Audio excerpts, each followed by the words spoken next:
Good morning from the mythical hamlet of Lavinia. As you can see, it's right behind me there. That's the name of our RV. And it is day 3 of our circumnavigation of the nation. It's a beautiful morning here in Benton, California.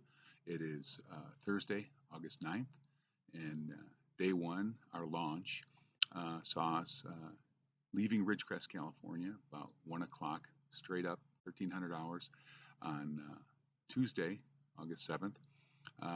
We made a stop first in Manzanar, the Japanese American internment camp in Southern California here, north on 395 as we traveled. Went through Lone Pine and stopped in Manzanar because Lavinia has never been.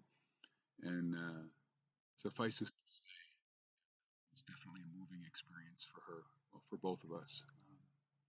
What a travesty that was made on American citizens who just happened to be of Japanese descent. And we spent a couple hours there, toured around, and in fact, you get to choose a tag of one of the detainees, and I chose one for Lavinia at random, and it turned out to be a Japanese American woman who ended up being a physician's assistant, I think, a healthcare professional who founded the hospital and dispensary at the camp, and got some great pictures of that and some video. What a great story.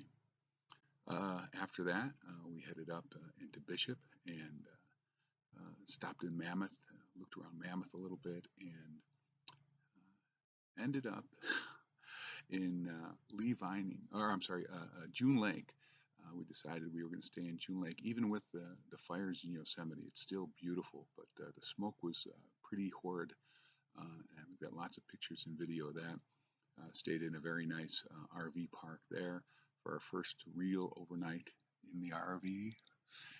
It was very enjoyable. We took a walk yesterday morning after our night over around June Lake.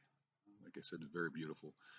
We tried to drive the June Lake Loop, but it was closed because of the firefighter activity there. So we had to double back and got on the 395 and ended up in Lee Vining, a place that I spent some time as a kid, Mono Lake. Took Joshua and Kristen up there when we did our trip up to Yosemite a few years back. Lavinia loved it. It's a beautiful, beautiful area. And it's one of those places that you definitely have to visit. And so as the smoke kind of got worse, we decided we would head to Benton Hot Springs, which is about 50 miles east of Mono Lake in Yosemite, and ended up here at the Benton Hot Springs Inn, and it's just beautiful. They have an inn, a bed and breakfast, and also these places, spots here where you basically pull your RV up to a hot tub, spring-fed by the hot springs here, which at the source are 139 degrees Fahrenheit and really, really hot. In fact, beyond the tub there, if you can see, there's a little creek that runs out of the hot springs that's really, really hot.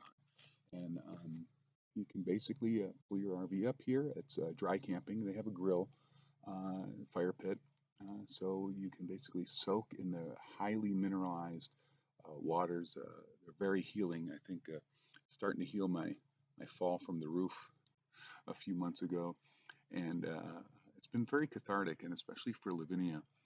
I don't think I've seen her more relaxed since I've known her.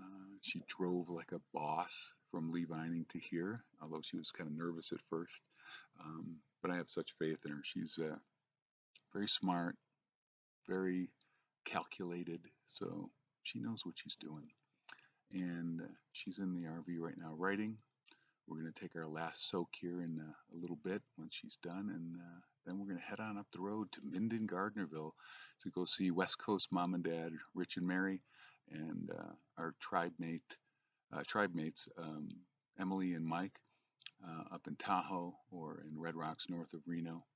And then from there, who knows? Not really sure which way the wind is going to blow and where we're going to head, but we're going to start making our way north and then east to get to hopefully Minnesota to meet Lavinia's Aunt Duffy and Uncle Merrill and stay there a couple days and visit her family, and then into Western New York for mine. And from there on, who knows? I bid you peace.